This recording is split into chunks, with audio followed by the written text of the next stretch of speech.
Hello, ladies and gentlemen, boys and girls. Welcome into another edition of Infection Podcast. My name is Nick Craig. You can follow me on X at Nicholas M. Craig or check out our website, infectionpodcast.com.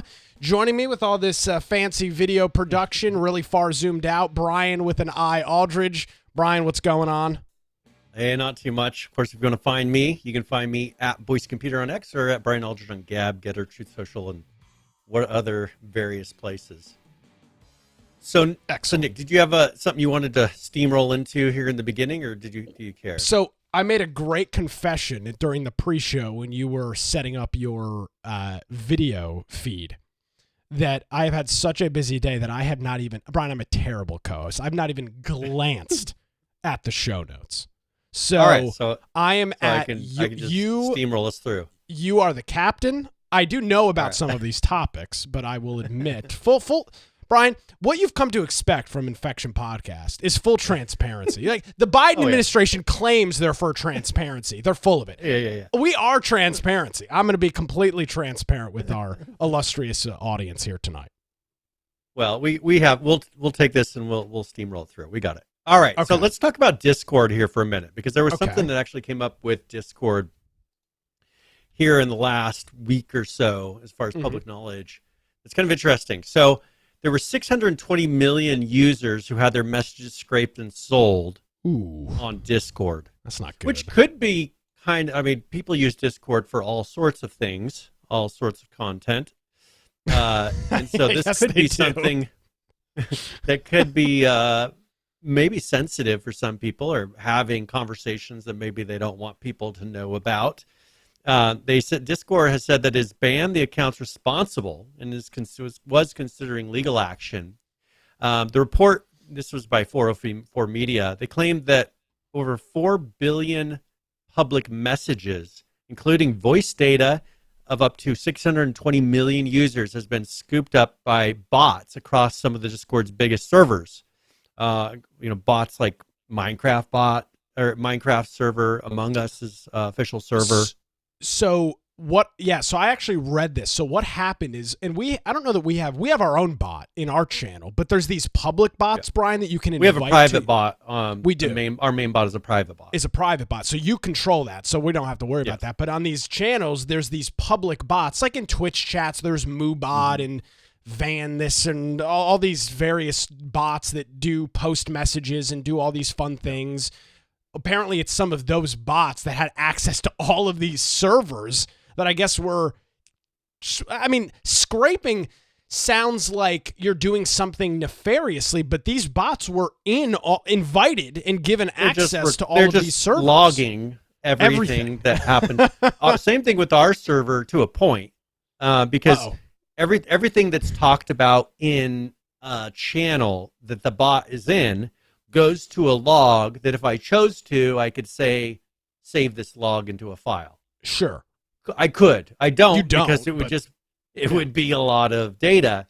But the console of the server, if you go and look at the output of our bot, every message that goes through the log of the bot. Yeah. Because it needs to see it. So it's just showing you what it sees. Because it might respond to a command in the channel. Yes. So it needs to read and parse every needs to see every single command that comes across and every single piece of text. It then just looks and says, does it have like an exclamation point or whatever it uses before to determine if it's a command? And then it will determine whether or not to ignore it. Well, here, probably, if this was not nefarious in the beginning, probably what was happening is it was just logging everything. Someone realized, hey, we got a lot of information here, and decided to do something with it. I don't know 100% how much of an issue this was yet. The data that has been packaged for sale for as little as $5 by the now defunct website spy.net. They advertise the data as a way for companies to train AI models or for federal agents looking for a new source of intel. Well, didn't you had that Air Force kid that was posting all that classified information about Russia on Discord. The one thing to note with this is, your gut reaction is, oh my God, this is a leak. But all of this stuff was in public chat, so there was nothing. To a semi-public, right? It could have been a server that you were given access to, that you were you accepted you went to a thing to get an invite, and then they said, yeah, you can come in here, but it's still true. You're going into a channel that's not just for you. You're not Correct. going into a private message. These are not this DMs. Isn't private messages. Yeah. These are messages in a channel that a bot was sitting with you as well. Yes, and that's what was sold, and of course, it's being hosted now on Kiwi Farms, which is the dredge of the internet. So interesting. I guess, Brian, what do we say all the time? There's no such thing as free, and in this case, no such thing as a free Discord bot, as it was scraping all of your user data and information from your channels. I do find it interesting that it says voice data. It doesn't say voice recordings, it says voice data. So is it like connection strings? It wasn't binary voice data, I can't imagine. Maybe when people joined a channel. That would probably be a voice channel that the bot is sitting in there, and who knows what it's doing. There's music bots. Could be. It could be a voice channel that it's just logging things that happened regarding the channel. Not that they're recording the voice. I'd have to look and see what details come across. But who joined the channel, who left the channel. Yeah. Maybe information about where they're from. If it's logging that to that level of detail, things like that. Mm-hmm. Well, I guess be careful if you're going to install a public, a free bot to do some commands. Make sure you're not doing anything nefarious or sketchy in your Discord server, I guess is the takeaway from this. I guess yep. That's my takeaway. Well, and here's a nice little update in the past week or so from Discord. And they're doing an update to their service, agreement that you agree to be able to use it. And they have an arbitration clause. So they now want to void your right to sue them in court. And of course, you can opt out of this. But I'm sure that's going to be something that the average person who's clicking OK when they log in after an update isn't going to be reading in detail. But they're wanting to make it so that there's a limited amount of, because social media companies have some protections in place through. There's been a lot of things in neutrality, but yeah, Section 240, to where they can't get sued to certain levels because of what people post on their platform. I don't know if that covers Discord, because it is kind of a social media site, but it might not fall under that definition that they're looking for. So they put in here, arbitration. Of course, that's a way of handling legal disputes outside of court. In the new clause, it means that if you have any kind of dispute to settle with Discord, you can't sue them or join a class action lawsuit of other affected users. This only applies to U.S. residents, by the way. So if you're outside of the U.S., this doesn't legally apply. So something to keep in mind. Maybe it'll come across. I haven't seen it, or maybe they made it so basic, the terms of service. But it was April 15th that their new terms of service went into effect, and that had the arbitration clause in there. You could have a chance to opt out of it up before May 15th. So you've got a little under a month to go in and opt out if I need to go do that. Sue them at some point. Yeah. Oh, you never know. I'm a prominent figure. I mean, you never know what. I might have to. You never know what might happen. Yeah, I do have my private Discord, of which I'm the only user in. So hopefully, if I might have to go after them at some point if they steal all my data. I got a lot of riveting content, like a laundry list of news articles and links for 3+ years, just pasted into a text channel. So I gotta keep my options open, Brian. Yeah. Well, we'll see how this goes. So, and of course, I put a little extra of an opinion piece by Tech Radar discussing. I'll just give you the title of it. Discord's updated terms of service are exactly the wrong response to its recent data breaches. So. Some people kind of calling them out on the fact of, okay, so you guys mess up on some things, which I don't think the data. They didn't mess up on anything, though. Was necessary. Yeah, exactly. Was their fault. So, but they're definitely wanting to protect, because there's going to be people who, like this article here, saying, well, this is your fault. No, I mean, they could block off. If they prevent that from happening, then you don't have bots. How about that? Correct. Is that the acceptable solution to your problems? So we'll see what they say. Yeah, I mean, this is, there is this. I know there's a lot of private Discord servers with small groups of friends that play games together or chat. I've got a couple of them that are no more than maybe a dozen or two people. They're small servers. I can't imagine most of them had bots in them anyway, because typically in a server that size, you're not doing things that would benefit using the bot. I guess you may have installed it for like fun mass at some administration point. of some sort. Yeah, exactly. There's no commands. It's just, it's essentially just a group chat. It's a group text message for all intents and purposes at that point. But even in those small channels, anything that you're posting on Discord, unless it's in a DM, a true direct, peer-to-peer, well, it's not peer-to-peer, unless it's a true private message, to me, I think all of that is public. Could be public. Because I know that it's sending it out, just like IRC. When I type a message, it's going out to a server somewhere. It has left my computer. It's no longer my private. I'm not. But I just think about encrypted. it in the extent of, like, Brian, let's say you and I are in a server and I'm telling you confidential information. What if somebody hacks your Discord account? Yeah. And that's not an impossibility. That. It's not an impossibility. And it's the same thing like with even in that case, private messages are just is the same thing. If somebody gains access to you or the other person's account, you've got full control of that data, which we've seen on Twitter before. Big time leaks when major Twitter accounts get compromised, they start rolling through the DMs and start pulling out information. It's not insane. It's not crazy. It's happened before. And I think and that's the thing, is this is going to happen. So sure, unless they're willing to make major changes that are going to limit what we get, that's the only solution for something like this. They're trying to make a versatile platform that can handle having a lot of different tools and things for fun, for communities. Well, this is part of that. It's not WhatsApp, for instance. Like WhatsApp, you're actually encrypting the data on your end. True. Where WhatsApp doesn't even necessarily have access to your data. Unless they move to something like that, to where it's point-to-point encryption, to where there's some sort of a key that's decrypting it on one side and the other. That's the only way you're going to get around this. And then but the problem is that doesn't make sense for something where you have a group of people chatting. WhatsApp, it does do that, but this has a lot of random people coming in. That'd be a lot of encryption and trying to solve problems rather than just telling people, if you post something in a public channel or even a semi-private channel, that's not private information. You're doing it in somewhat of a public forum. And I think people just need to change their outlook rather than expect Discord to come in and make a bunch of changes, because it's only going to make the product worse.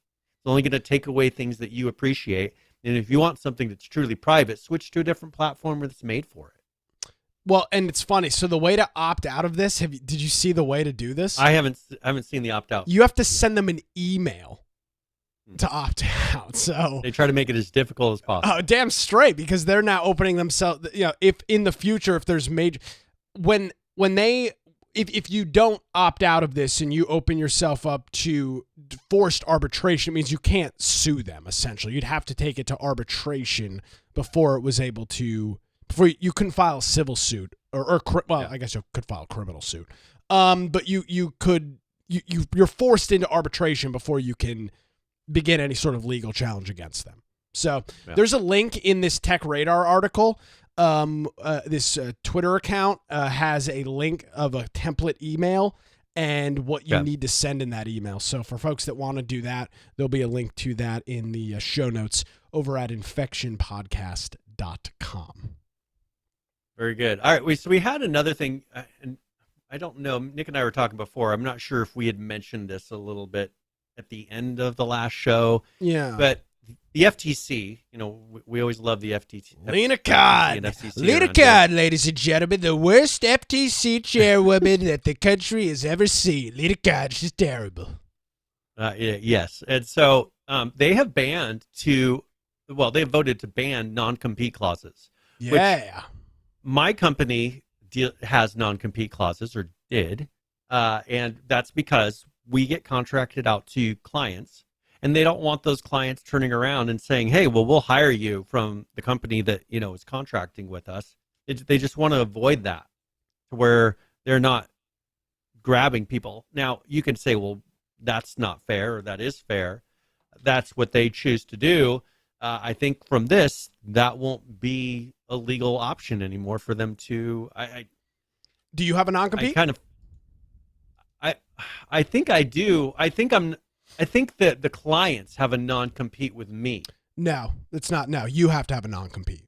Okay, well, they sign when a client comes to our company and says we want to have employees, they sign something saying that they're not going to come and take our employees. But what if you decide to go work for that company? Would you be allowed to do that? So what if you were browsing on LinkedIn? If you were browsing on LinkedIn and you saw this company that you're currently contracting with had a job opening, could you apply and work there? Probably not, would be my guess. I'd have to look at my fine print. I probably not. Because I have a non-compete. I bet it goes both ways. Well, you did, right? Well, I still do because the rule's not official yet. Because there's going to be litigation. So they haven't rolled it through yet. Well, they did, but there's legal challenges that have already been associated with it. So it's going to be temporarily paused. So yeah, I have a non-compete. It's very common in the media industry, and they suck. So there's two things with non-competes. There's two different avenues with this, and I've done this explanation like 4 times now, and it gets worse every time somehow. So there's two different kinds of non-competes. You've got, Brian, big companies that have their employees sign non-competes so that they don't end up a couple of them leaving and creating their own startup and essentially doing something that the company they previously worked for did. Obviously, you can't steal intellectual property. There's a lot of misinformation about, this is now going to allow people to steal private information and open their own business. No. Intellectual property and non-disclosures are different than non-competes. So you can't steal proprietary information and start your own company. But in many tech jobs, you've got a group of developers that say, hey, we could do this. We've got a different vertical for this cool technology. We're going to leave and start our own thing. Non-competes block that at big tech companies. That's the one thing. That's the one non-compete. The other non-compete is small businesses. One of the examples, I had a listener text in about this to my show, small law firms that hire students right out of college that are still wet behind the ears, have no legal experience outside of the classroom, work for this small practice for 2-3 years, get some cases under their belt to gain some experience, and then a much larger law firm essentially just plucks these people after this small company invests, in many cases, hundreds of thousands of dollars into these 22-year-old, 24-year-old lawyers right after they come out of school. So there's non-competes there as well. So it does kind of go both ways. You've got big companies trying to protect themselves against startups, small business trying to protect themselves against bigger business. And then there's media, which is where my non-compete is, which is treacherous to the media industry. If you work in radio or television, you have a non-compete. There's not many radio and television stations in the same town. So if you hate your job and are not getting paid any money, your only option is to move. I mean, that's it. Like state or another area. Another area, because in most cases, like my non-compete is 9 months and 90 miles. I'm not allowed to do essentially what I do within 90 miles of where my radio station's transmitter is for 9 months. That's the non-compete. So for media folk, you essentially have to move. I mean, that is your only option. You can't jump from the ABC affiliate to the NBC affiliate in your town. It's just not possible. You literally have to take a year off work. I mean, that's what happens. You'll see like a 25-year news anchor get let go from one station and then pop up a year later on the competing station because they had a 12-month non-compete, and there's just nothing that they can do. So you essentially sit there for a year while you do that. Anthony Cumia, when they were fired from Sirius, when they were fired from from K-Rock, or wherever they were, the original on the radio, they had to wait like 16 months to get back on the air at whatever station they went back on because they had a non-compete. You just couldn't work in the market. So in the media industry, it's a terrible practice, and it does not allow individuals to essentially fight for a better salary. It's interesting, Brian, because this is a really split issue. You've got Republicans that say this FTC decision is a disaster, others that say it's great, and the same thing on the Democrat side of the aisle. This is a true bipartisan issue in which I don't think, which you don't see very often. Well, I mean, there's opinions on both sides that are valid. I mean, there are things for business where non-compete is a good idea because it prevents people from doing nefarious things.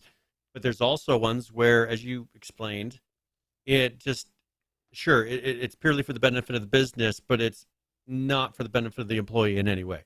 No, because how can you negotiate them by limiting where they can go work? Think about if you're, it's not relevant in my position because there's only one talk. I'm the number one talk radio host in town, the only. So it's not really a big deal for me. But imagine if you're, and we have a lot of this because Wilmington's a relatively small TV market.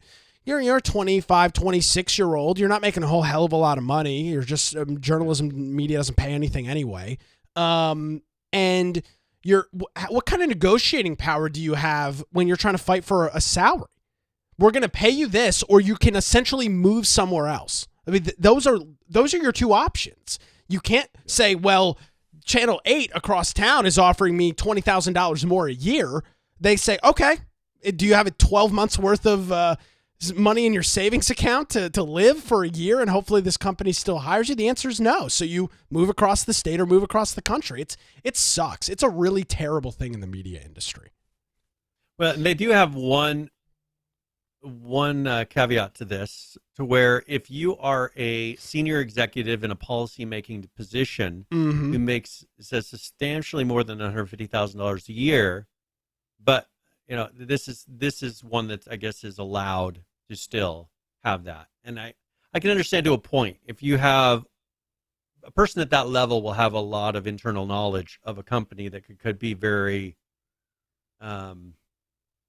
damaging to a company if that information got out. Strategic, maybe strategy, or just with the inner workings of the company. And so for some reason they put in here that is the one that they will still allow to have non-compete agreements with. But companies cannot make or enforce new non-competes with them once the rule goes into effect.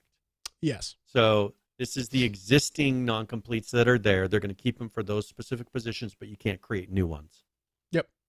Which, and again, in some of those higher level positions, it starts to make a little bit more sense. These people are highly compensated for what they do. They're in high-level decision-making roles for a company. While I still think it's kind of garbage, it makes more sense. When you're talking about a first-year, second-year journalism student making $32,000 a year and you're holding them to a six-month non-compete clause, it's nonsensical. I mean, it literally makes no sense at all. And I think that, for my company, it's just more of a convenience for my company so they don't have to think about it. That's why they but it makes sense for your company too, because you guys are essentially contractors for other companies. And it would be very easy to say, well, to hell with paying this middleman, which would be your employer, Brian, we'll just pay you directly to do all of the work. It makes sense in that case. So, I mean, there is legitimate cases. Unfortunately, like everything else, you've got people that take what in practice was a good idea, I assume, when it started. I don't know anything about the history of non-compete, so I'm just speaking out of my rear end at this point.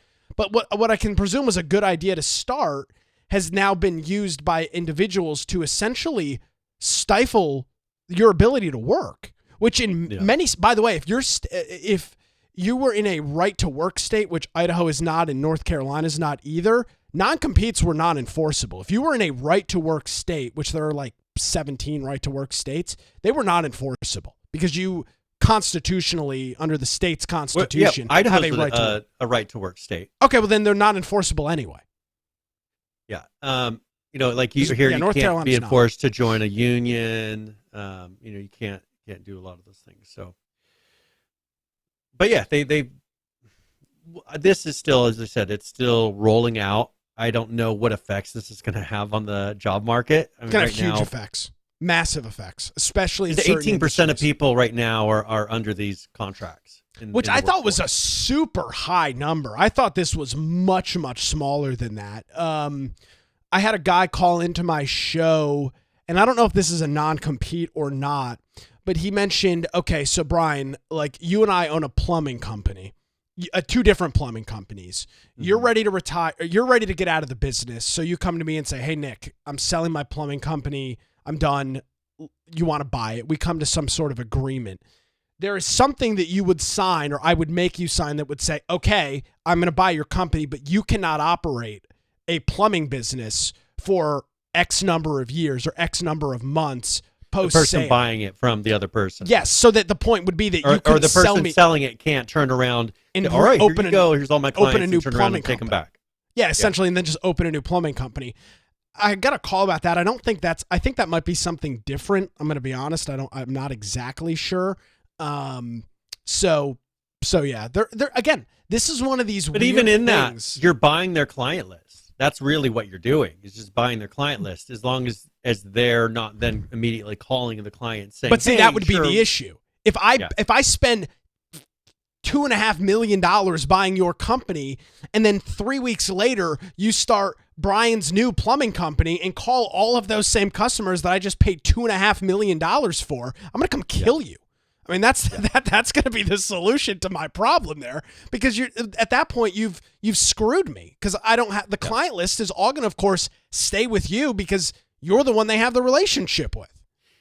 Yeah, and if that is blocked in a situation like this is going to cause big problems for people trying to sell their company. Sure, I mean, and it's going to be. How are you going to guarantee a really good promise? Like, what are you going to give them if you can't make a contract saying that you're not going to do this? So yeah. Definitely things on both sides of it. From a selfish standpoint, I think this is great. Lena Khan is still a terrible FTC chair.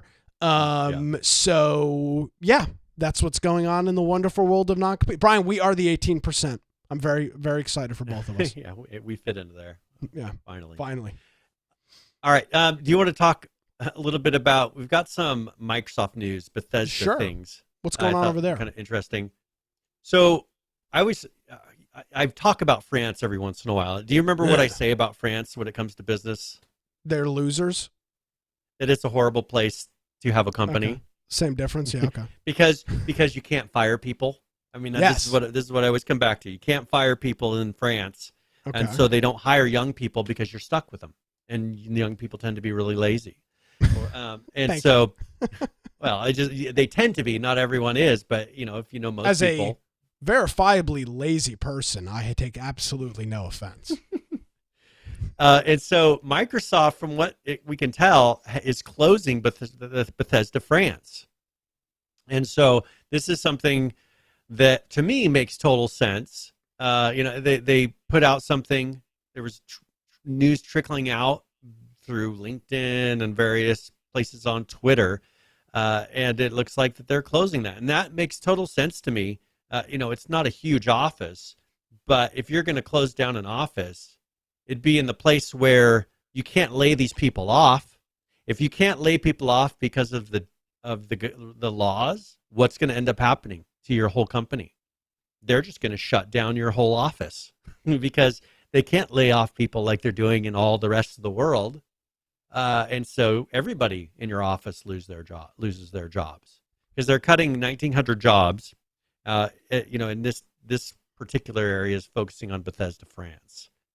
They said the office only employed 15 people and focused mostly on publishing and marketing within the region. So it's my very small operation. Yeah, this is a very, very small one, but I just wanted to point this out mainly because I keep saying it about France. If we incorporate the same laws here, like a lot of people want to do, as far as saying you can't fire people and how unfair it is and all of this is the result. If they needed to get rid of half of your employee base and they can't do that, they're going to have to shut down the whole thing and say, we didn't fire people. We're no longer operating that facility there. And then they shut you down. So I thought that was interesting that the whole office seems to be being let go there.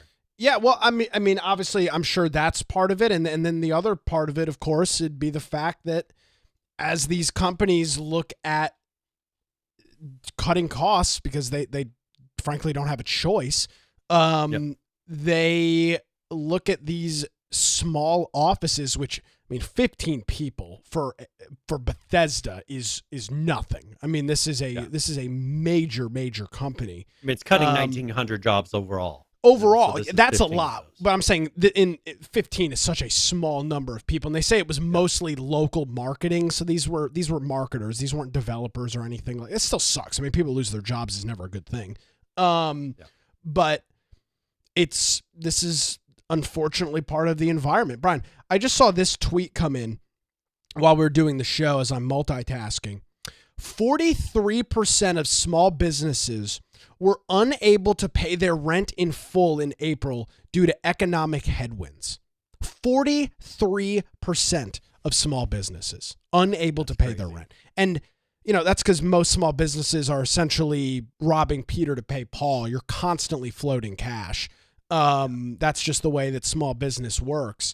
If they're seeing that effect, imagine what big business is feeling as well. Now, yes, they have much higher cash reserves and revenues. They also have much higher expenses as a large business with global offices scattered all over the flipping place. Everybody is feeling it. Nobody is immune to what's going on right now, I guess, unless you're in the AI industry. I guess. I don't know. Well, and here, one result of that, for instance, there's not going to be a BlizzCon this year. It makes perfect sense. How the hell can you afford to do issues. Yeah, they're having enough issues. This is throwing money out. This is something when the economy first started to tank, that we kind of noticed this, that all of a sudden they weren't showing up. All these companies weren't showing up to the conventions because these are huge expenses. Millions of dollars. There's some payoff for it, but not nearly probably as much payoff as what they're putting out. They could put out the same amount of money and get a much better payoff in a different venue.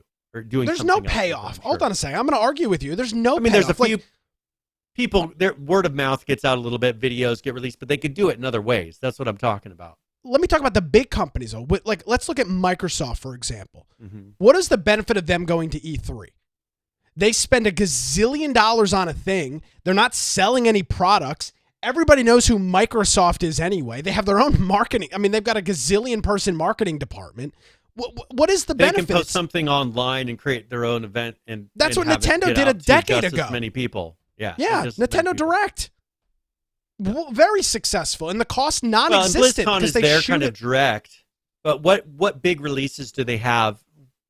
They have some games that are going really well right now, but what big releases that are coming out that you're like, oh, well, I want to know more information about that's coming out from Blizzard right now? Some new WoW expansion? I don't know.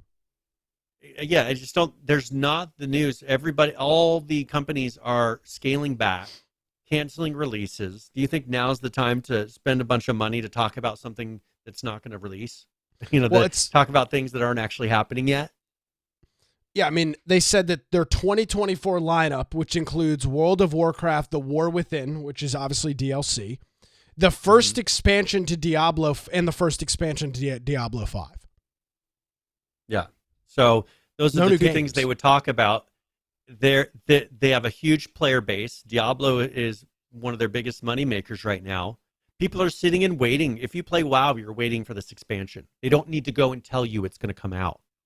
They could go and try to advertise it to new people, but WoW is very much a niche product. Either it's something you would like. You're not getting casuals to come in and play some WoW. No, I've tried. and it's not for that type of a person. So I think here they don't need it. They don't need to have that word of mouth, because for Diablo, if you play Diablo, you're waiting for an expansion. If you play WoW, you're waiting for the expansion. And when they release it, all they have to do is put it on the Game Pass, and bam, you got everybody seeing it. Everybody that's already in your pool. So I don't think it makes sense. Another thing I'm looking at, BlizzCon was crazy expensive. It was $300 for a general admission ticket. And so now's not the time for that. Factor in it's incredibly expensive to do the event, and the fact that nobody has $300 to spend. It's a I mean, it's the reason why we see that the group that's responsible for E3, whatever that parent organization is, why they're not bringing back their in-person event in Los Angeles. Nobody can afford to go. Indie studios don't have any money. The big guys are doing all their own things themselves, and and general admission people are not going to spend the money or the time or the expense to go to Los Angeles. It's just not practical right now. And I've got an article here from Metro.co.uk, one of those UK ones.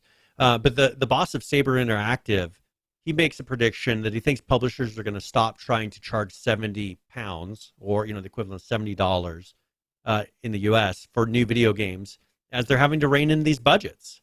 Really? There was a big push as everything was going to COVID, and all these people were getting these DEI funds, and everything was just boom, boom, boom. We're going to expand.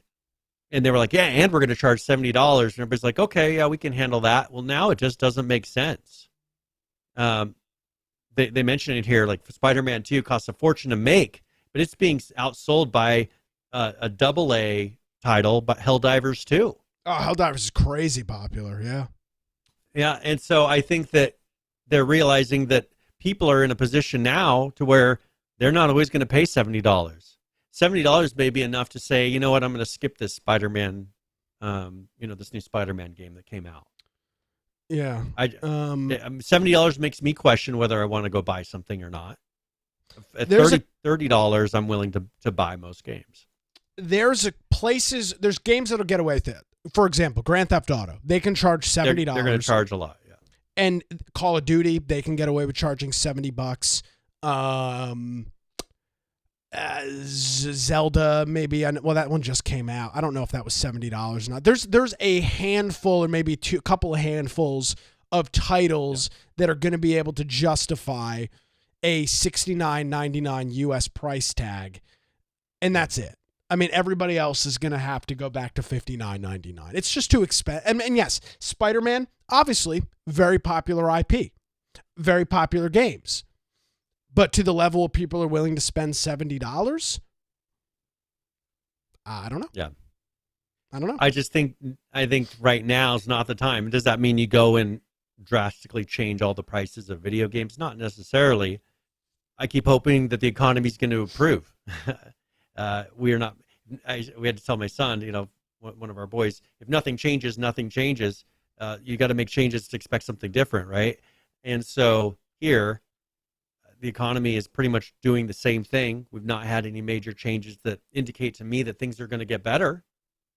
And so I expect these games to still be struggling. Let's say 6 months from now, I think they're still going to be struggling. I think this is going to be a really bad year. Let's read a quote. I think that there's going to be a real shortage of game content over the coming few years. You've seen how many layoffs there's been. You've seen how many projects have gotten killed. But we have a lot of good projects going on that I'm proud of, and I really, really feel strongly about that. And there's no question about it that for the next 5+ years, we are going. There's going to be a lot of games. And here's the worst thing, Brian. We're all familiar with what a bell curve is. We're not even at the bottom yet. I mean, I would argue that we are not at the point where we start trending in the other direction. So that let's call it that 3 to 5 year clock that will start when things level out. We're still not there because of the layoffs right now. Nobody outside of the major big studios and of course some indie titles I don't think many of them are investing in brand new projects right now. You can't afford it. Yeah. It's too risky. Yeah, and you're going to put 3 years into development on something right now? They're risks that they're not willing to take right now. How can even solidified titles are struggling at the moment. So how are you going to take a risk with something that has no track record to even know if it's going to be accepted or not? I found something interesting. Mike Ybarra, who was the former president of Blizzard, he made an opinion here where he said, he thinks that players should be able to tip developers after they complete a game, to go in and be able to give a tip to the developers. Now, for me, this doesn't make any sense. Hold on those developers, how are they getting that money? If they've already been fired, they'd put in the work, right? Yeah, I didn't think about that. Because who are you tipping? You're tipping the company and saying, well, give this to your developers. Well, if you laid off half of the company or the whole team that made that product, who's getting that? Are you going to have links in the thing that go to a private tip line for that for each developer, and they can choose? No, you're going to go to the company, and after they've let you go, you think they're going to be handing you tips for the game you helped them make? Absolutely. This just made no sense to me, because as a programmer, I realized that once I hand you my code and it gets shipped off, like, I don't have that code anymore. No. That's not my product anymore unless you choose to have me come in and maintain it more for you, right? These employees, this is not their game. They didn't privately kickstart this. They're not privately funding this or managing it 100%. Blizzard is managing it. And when they fire you, they'll continue managing that product exactly the same way as they did before. And you will have no say in it. So I'm not a fan of tip culture. I don't participate in tip culture at all. I very proudly press no tip very, very frequently, unless it's a place I enjoy going and whatnot. I do think there is something to, I don't know how this would work, because I agree with what you're saying. After you finish a game, I mean, you might play a game 6 years after it's been released and finish it. With a small team of people who are linked to that project, sure. For maybe 4 guys that came together and made a video game, put in ways to tip them. But for large $70 titles, that makes 0 sense, because there's no place where you can go say, oh, here's the guy who made that. They don't put it in there like that. Yeah, and that's what I'm thinking, is like, this would be an indie dev only thing. I think of like the 7 Days to Die team or the Miscreated team. He's saying it like you do it to Blizzard. Really? You tip the which ones? How many are still there? They're letting go 1,900 people. Are those guys still going to get tips? Well, let's say, was there any responses to his tweet? Let's take a look.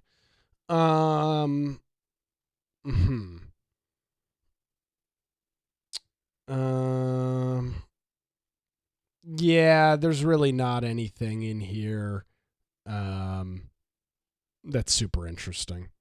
Yeah, I just can't picture a good solution outside of them having something where people can go through and look at the profiles of the people who made the game and then get with them individually and let them tip them. Like, you can't do it through, oh, do you like this game? Press tip. Send us however much money you'd like.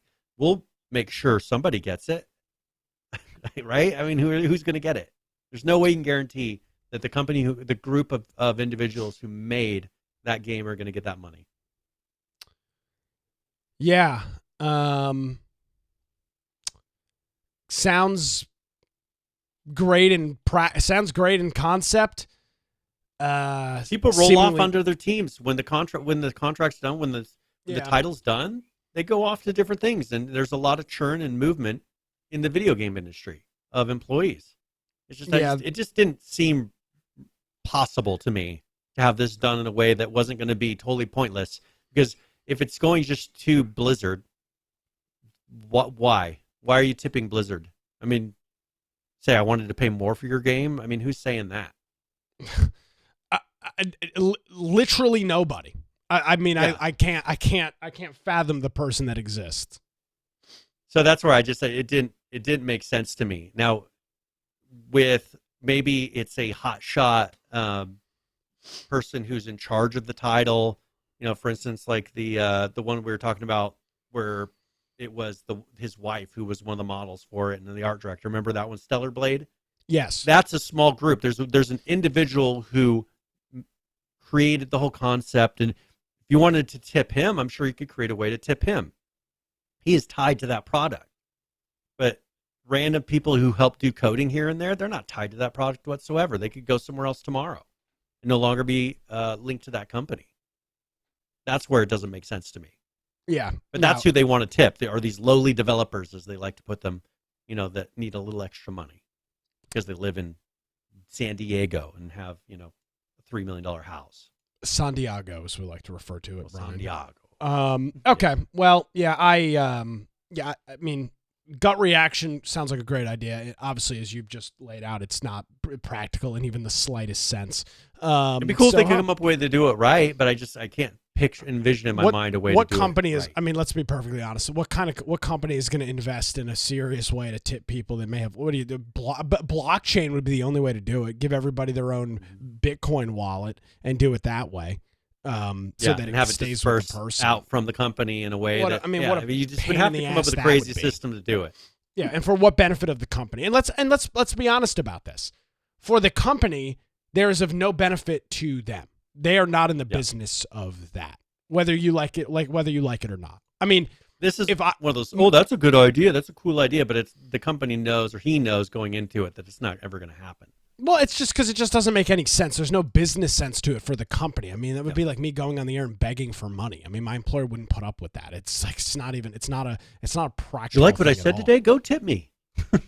Yeah, I mean, I guess I could start a Patreon or something. I'd probably get fired for that. But I mean, well, at least I wouldn't have my non-compete. But all right. So so that's what's going on. That's what's going on with Microsoft. I want to mention one thing really quick because we talked about Lena Khan. Yeah, great. The U.S. FTC has officially withdrawn its case against Microsoft Activision deal. This is the July second time you've done this. One. You've done this twice. It's the same article. Why do they keep bringing this to me? I don't know why this keeps popping up. You have pulled this exact same article. I'm deleting it Twice. 2 times and brought it here as breaking news. This is an article. I don't know why this keeps 9 months old. The problem is I linked it, on my thing, and I didn't look at the date, and then I pulled it. Okay, so anyways, what happened last time when you did this? What did you do last time to prevent this from happening? Well, no, they actually did. This is a whole new source it brought to me. There's an update that happens because they update it, but then they link to the old article, so I'd have to go dig. I'll look it up later for later. But they've withdrawn, but then they didn't update their notes. So they have withdrawn finally. What says who? Case. I'll find it because it was part of the update. They put out a thing and that's linked to it. I'll find you the original article. But let me move on really quick. There's literally the only articles I can find about this, Brian, are 9 and 10 months old. The FTC appeal Microsoft. There's nothing that's not. There's a Forbes article from 10 months ago, a Star article from 9 months ago. I wonder why this keeps popping into my. Okay, here we go. See, I even found one that is. Okay, for some reason it keeps labeling it wrong because when I go into here, what is here? What are you looking at? I'm looking at the news article, and when I pull it up in this, it says April 21st, 2024 for the date. When I go into it, it says January 3rd, 2023. What news? What search engine? Google is saying that it's April 20. Google is saying that it's April 21st, 2024 because I use Google News. I pulled it from Google News. Use Bing. Bing, bing, bing. You get free search rewards. You don't get these garbage, nonsensical news results. You get free Domino's pizza or whatever other crap you want to redeem. Shill. I am a big time shill. And guess what I don't get, Brian? 10-month-old news articles from my Google or my Microsoft Bing At least News. Now I see why this is happening because I went and pulled it up and I'm like, it shows the date of April 21st. Like, I swear this isn't really old news. But then I click and it takes me that stupid same one. It's because I'm reading it on my phone and I'm getting past that date. But when I bring it up on the computer, the date's right there. I see what you're talking about because it says it's like it says this just happened. So I'm like, oh, this is cool. But then when I get into it, it's like January 3rd, 2023. Where's the update? Usually they'll have that date and then they'll have the update clause at the end. Sydney Sweeney's tropical bikini is giving major out-of-office vibes, Brian. This is some good news. I must have missed this article. That was what you should have been pulling up instead of this July. But now you say, I'm going to have to be super careful about that now because it shows me one date, but then when you get to a certain places in the article, it's a totally different date. That's frustrating. Would you like to know a simple solution for this? Quit using Google News. Use Bing. All right, I'll think about it. Well, fool me once, shame on you. Fool me twice, shame on me. That's what they say. But before I didn't realize, I didn't realize why it did it. Now at least I see. I'm just going to block it, so I don't want to hear any more FTC. Well, now we're going to miss Microsoft a huge FTC story. And then there's going to be a giant story that breaks. I'm like, well, I didn't see it. Sorry. Sorry. I banned that topic from my news. My blacklist. I didn't see it. My deepest condolences. Let's see. There's a couple of other interesting things in here. We noted this last week. The economy news is wrapping up real quick. I mean, we are just getting absolutely hammered. But I thought this article was in here last week, and I actually read it. And it's in here again. It's a Kotaku piece, which, take that for what it's worth. But this is the headline. Online games act like unregulated banks, and the U.S. government hasn't noticed. And I thought this was an interesting article. It says a new report from the United States Consumer Financial Protection Bureau, the CFPB, an organization focused on enforcing the laws that protect consumers, indicates that the Bureau is aware of and monitoring big online video games that are filled with in-app purchases, aka microtransactions, digital currencies, and shady third-party markets that turn these games into pseudo banks and casinos for kids. So, Brian, I guess this is I was like 12 years old when I was putting things on the TF2 lottery website and turning that into real cash. I guess now the federal government. You like to gamble. I do love gambling, and I look forward to going to Vegas later this year to do just that. And I've been sports betting like a maniac. But not that I'm saying I agree with the federal government cracking down on this, because to hell with the federal government. But the headline is right. I mean, it is pseudo gambling, and in many cases, you think of a bank as a place that you are storing assets of value. That's what you do with your physical, that's not physical, but that's what you do with your currency. You store it in a bank. That is kind of what's happening with this.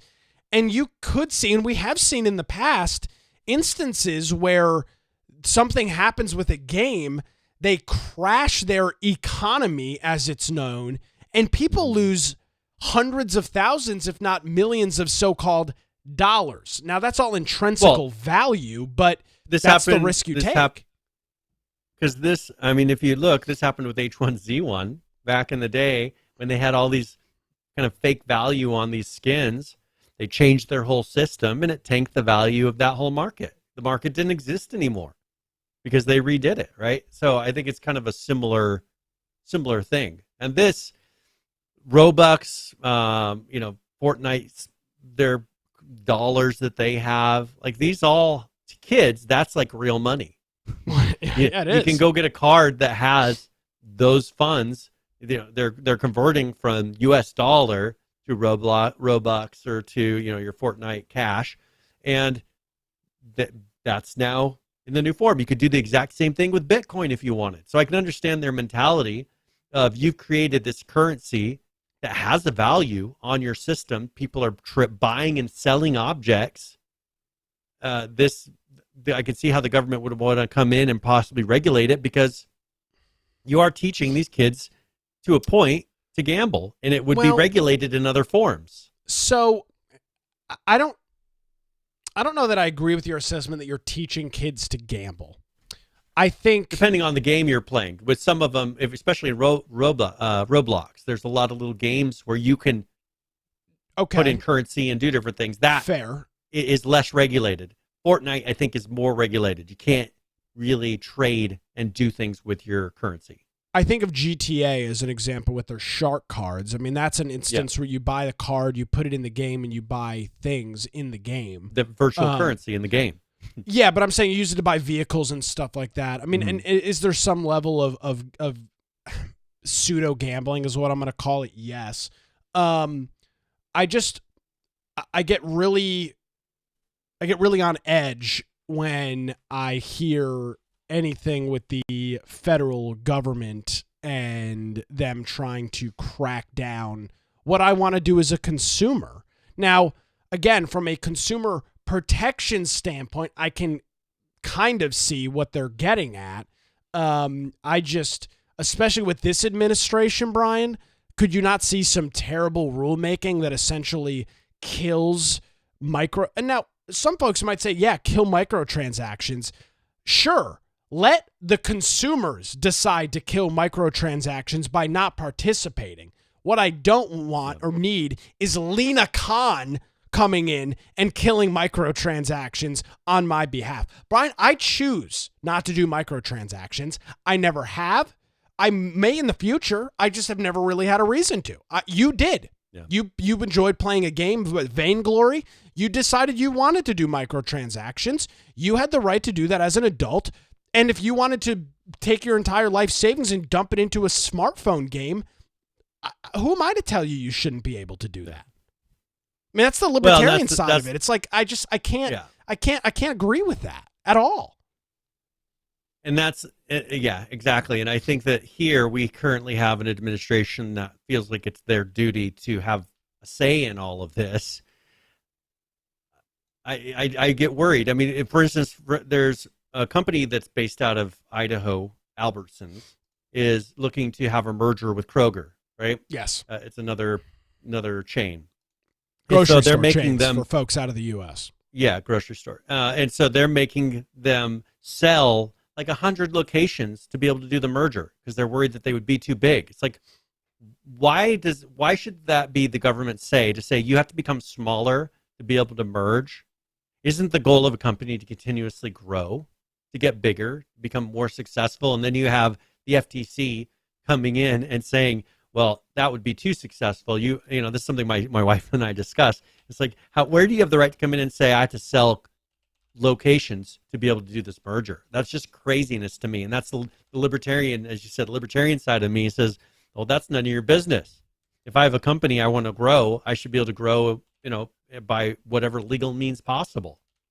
And that's just, they have another one that they're going through right now, that Tapestry Capri merger. You know, that's they're trying to block that one. It's just amazing with this current administration how much they're trying to prevent businesses from benefiting from their success. And it's like they're constantly trying to stop that. I think it's just a very different mindset than, for instance, with the Trump administration or really most of our previous FTC chairs I've ever seen. I've never seen one that's so anti-business. And that's what she is. And so the things that we've seen over the past however many years since she's had a say in all of this has just been, it seems to stymie business. You're trying to make the business not do so well, prevent businesses from growing. It's been mostly what they do. And I understand that there's some reasons that they would do that. You know, maybe it would cause a lot of harm to the industry somehow, but I don't think these are cases of that. Kroger and Albertsons having more locations spread across the United States, they're still smaller than Walmart. So what's your issue with them? If Walmart can be that big, why can't Albertsons/Kroger be that big? Yeah. You're going to let one company do it, but not the other? Like, that's what I don't understand. If one of their competitors is already bigger than what they're looking to be, why are you stopping them? They're trying to compete with their main competitor, which is Walmart. And you're saying that they can't. And you know, this is more of a local company, less of a China-based company. So I don't know. It's frustrating. Very. But this has been our administration for almost 4 years now, so we should be used to it. Yeah, again, I see it. I get the risk. This is like, it's not as bad as the non-compete thing, but I do see the argument that is being made. Yeah. But at the same time, I have this visceral reaction, Brian, every time I hear or contemplate or think of a situation where we take something like playing an online video game and Uncle Sam, the federal government, wants to waltz in and tell me what I can or cannot do with my money. I have a visceral reaction to that every single time. Yeah. And I think that's what we've kind of gotten used to is, you know, and it seems to be more the liberals that push this, is they want to get into your life and have a say in what you do. And as you said, my visceral reaction to that is stay out of my business. Let me live my life in the way that, you know, and let me try to be successful in my life, as long as I'm not hurting anyone else. And that's where you come in and, you know, you say, here, let me help you prevent from hurting someone else. but that doesn't seem to be what they care about anymore. So we'll see what happens. Yeah. This year, we still got 6 months or 7 months left of craziness. So I'm not sure I'm going to make it. you got it. All right, Brian. Good show as always. Where can the good? I swear people... I won't bring any more FTC. I've given up on them giving me good news on the FTC. I was messaging your wife during. Yeah, she was not thrilled with your old news again. I can't. It keeps on popping it up like I figured they finally got an update. Old News Aldridge. I mean, it's Old News Aldridge. It's sticking. It's everybody's saying. Well, if you want to find some old news, yeah. Oh yeah. You can go find me on X. Let's find it. Let's find old news. Let's go to biteoftech.com. Go ahead, Brian. Let's look at some old news. You have an article in freaking 5 years. Literally 5 years to the day. April 29, 2019. And then I met my wife. Oh yeah, so it's her fault. That's a great idea. You're really just hitting all the checks tonight, Brian. Keep it rolling. Yeah, if you want to find me, of course, at Boise Computer on X, or of course, if you want to catch me at Brian Aldridge on Gab, Getter, Truth Social. Now, as you saw, my blog is there. If you want to get a hold of me, you're more than welcome to do that through biteoftech.com. Do any of these links or if you go to work? Of course they work. Okay, that one works. I'm not going to click on all these other ones, but okay. Fine, I believe you. They work. All right. Of course, if you want to go to our website, you can join our server on Discord at the upper right-hand side. If you do that, that's a good way to get a hold of Nick or I directly. We have a show news channel in there if you want to toss some links in there. Maybe if you can find the active news article for FTC and Microsoft, Activision, Blizzard, you can go ahead and put links in there. If you want to watch the live show, you can do that through Twitch or YouTube. We upload after the fact to Rumble. Also, our podcast forms are all uploaded after the fact. So once we're done recording, Nick goes and uploads those. Pick whatever platform device is the most convenient at the lower right-hand side. If you have done that, that means we've got the particular episode show notes already uploaded, and we have a video and audio player built into that page. So if you want to listen or watch right there, and then links for everything that we discussed. So there's a good way for you to go in and maybe follow a video or something that we touched on. We usually have a lot more information in the article. You can go and dig deeper for yourself. If you want to support us, you can see the support menu option up top, or you can go to infectionpodcast.com/support. Yep, you can also check out that old article at infectionpodcast.com. Yes. Brian, hey, we'll have a link for it. Yes, please. Brian, as always, thank you very much. Greatly appreciate it as always. I guess we got to probably plan out when we're doing our economy show. We're going to have to do it probably within the next couple of weeks with everything crazy going on. Or else it's going to be too many pages to... Yeah, we'll have to do a bonus episode, which we're definitely not going to do. Brian, thanks. We'll catch up with you next week. Hey, see you later. Alrighty, folks, you can follow me on X, getting into Twitter wars here during the show, at Nicholas M. Craig. You can check out my day gig. That's the Wilmington's Morning News Podcast. You can get it in your favorite podcast app, or check it out online at nickcraig.com. That's going to do it. If you missed any portion of today's illustrious program, you can head on over to our website. It's infectionpodcast.com. Thank you so much for joining us, everybody. Have a great week. We'll see you next time.